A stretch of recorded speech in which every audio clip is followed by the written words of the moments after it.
Hello दोस्तों, स्वागत है आपका आपके YouTube चैनल जीनियस सर में। दोस्तों, इस वीडियो में मैं आपको बताऊंगा वर्गमूल निकालना गुणनखंड विधि से। तो अगर आपको वीडियो अच्छा लगे तो वीडियो को लाइक ज़रूर कीजिएगा।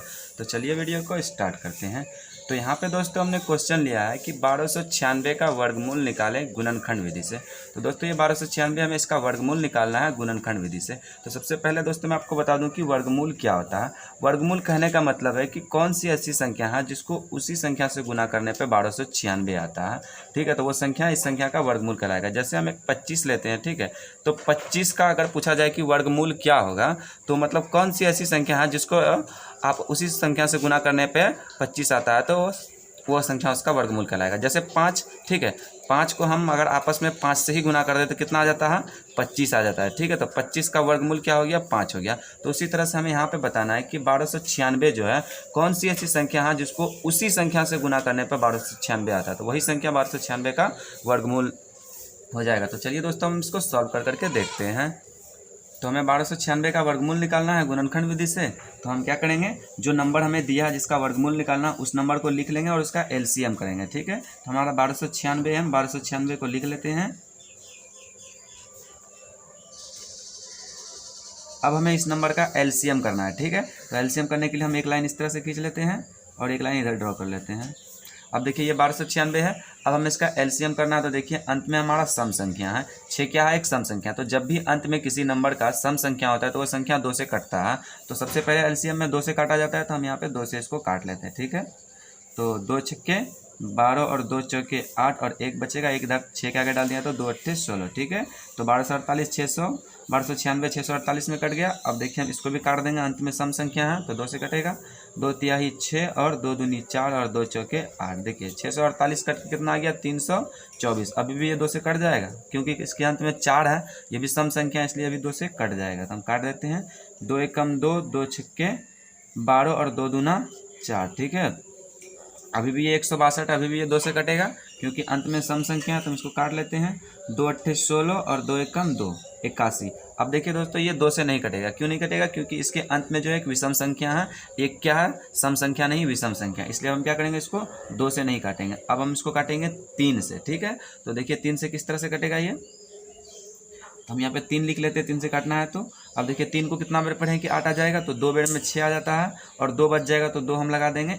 एक के आगे तो कितना आ जाएगा, 21 हो जाएगा। तो 3 सत्ते 21, तो 81 हमारा कितने बेर में कट जाता है, 27 बेर में कट जाता है। अब देखिए हम 27 को भी काट देंगे 3 से, कितने बेर में जाएगा, 3 नमा 27। ठीक है, 9 बेर पड़े तो हमारा कितना आ गया, 27 आ गया।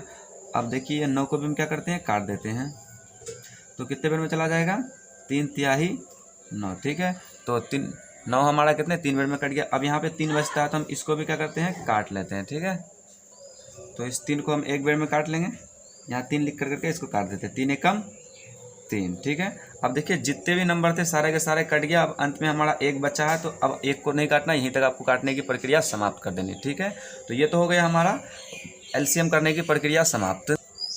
तो अब हमें इसका वर्गमूल निकालना है। तो देखिए वर्गमूल निकालने के लिए हम क्या कर सकते हैं, इसके लिए आपको इस 1296 का जो हमने एलसीएम किया है, एलसीएम करने पे जो जो नंबर से हमने 1296 को काटा है वो सारे नंबर को हम इधर लिख लेते हैं। ठीक है, जैसे ये साइड में देखिए, यहाँ पे इस साइड में जितने सारे नंबर हैं उन सभी नंबर को हम इधर साइड में गुना के रूप में लिख लेते हैं। तो देखिए कौन कौन से नंबर है, 2 है और 3 है। तो कितना 2 है, 1 2 3 4, यानी कि 4 2 है, 4 2 है, तो हम चारों 2 को गुना के रूप में लिख लेते हैं। ठीक है, तो हम यहाँ लिख लेते हैं 2 गुना 2 गुना 2 गुना 2। ठीक है, 1 2 3 4, तो 4 2 था दोस्तों। यहाँ पे देखिए 1 2 3 4, तो 4 2 को हमने गुना के रूप में लिख लिया।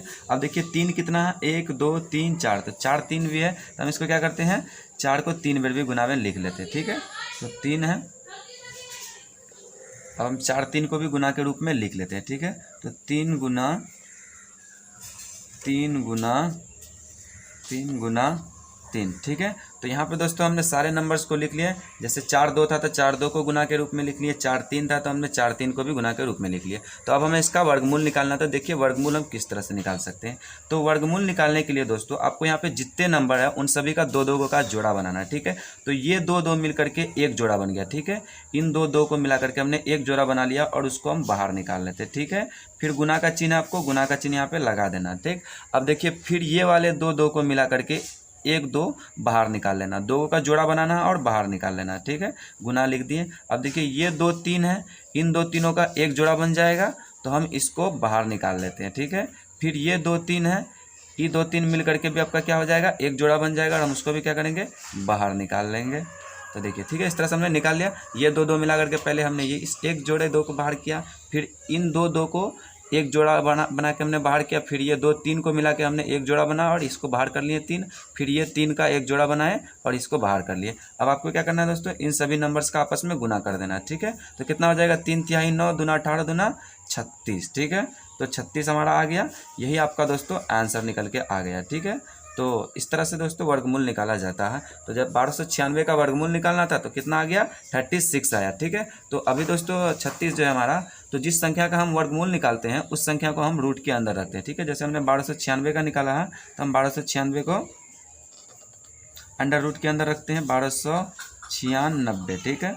अब हमें कितना आंसर आया, हमारा 36 आया है, तो हम 36 को लिख लेते हैं। 1296 का वर्गमूल कितना आ गया, 36 आ गया। तो ये हुआ दोस्तों हमारा आंसर। तो यहाँ तक हम कर करके इसको छोड़ सकते हैं। तो इस तरह से दोस्तों आप वर्गमूल निकाल सकते हैं। तो मुझे उम्मीद है दोस्तों कि आपको ये वीडियो अच्छी लगी। अगर वीडियो अच्छी लगी तो वीडियो को लाइक कीजिए, दोस्तों के साथ शेयर कीजिए, और अगर हमारे चैनल पर आएगा तो प्लीज़ हमारे चैनल को सब्सक्राइब कीजिए। मैं मिलता हूँ आपसे एक नए टॉपिक के साथ, तब तक के लिए धन्यवाद।